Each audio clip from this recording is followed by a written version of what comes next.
And one of the things that we do with each one of our projects is we develop a host agreement, which in the end actually is a contract with the community itself.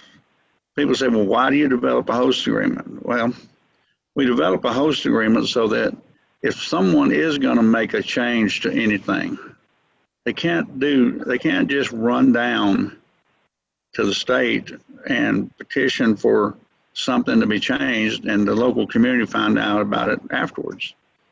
So that makes sure that if there's going to be a major change of any kind, that it has to go back through the county commission. Now, in this particular case, our host agreement, we're going to have several things in there. One is we will develop a 260 acres so far. That's the size of the industrial park.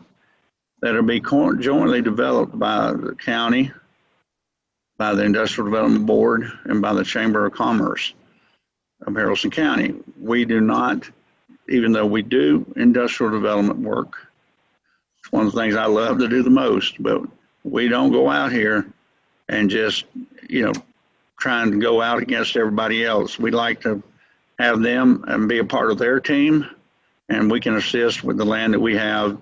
And if they need any expertise, then we can help with that.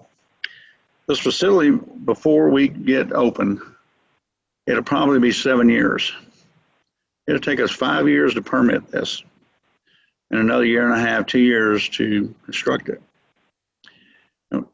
So, it's important that we start today trying to find out what we want to have in this host agreement.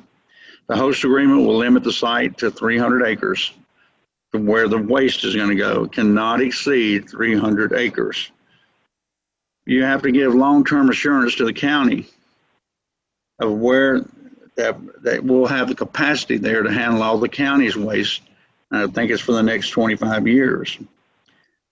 We will talk about the rate that the citizens or that the cities and counties will get when they come to the scale.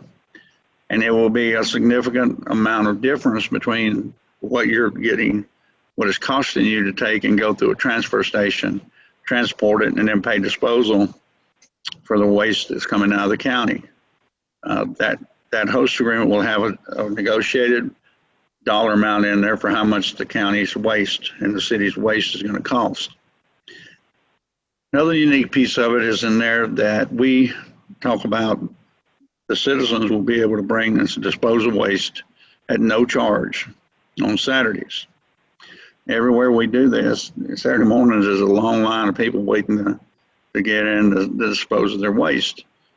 They'll have a separate citizens convenience area that'll be set up so you're not going up on the working face where it's dangerous because of all the movement going around.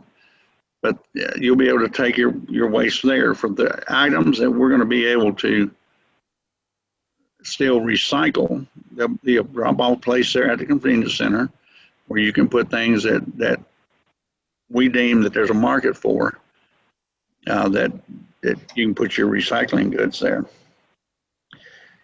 The county will get $2.50 per ton for every ton of waste that comes through there. Now, in this particular case, when you look at a 30-year lifetime of this site, that will mean somewhere between $65 and $72 million to the county. And we go beyond that. That's a state mandated fee.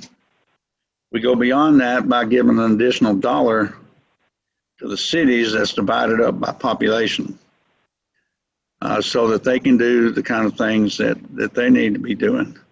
We always like to ask that at least 50% of this money is dedicated to infrastructure, because as we all know, Haralson County is probably one county away from big growth coming. And you can't have planned growth if you don't have planned infrastructure. People ask us, well, what can the county use that money for? Well, we've been in the county long enough that we've heard things like, the county needs countywide internet, or the county needs a reservoir. You have to think about all these different things and how you can use this money without raising taxes. You can use this money for grants from different federal groups, not just the state, but different federal programs that are 75-25 or 80-20 grants, so that you can really leverage this money into something that you can do that's really important for the county.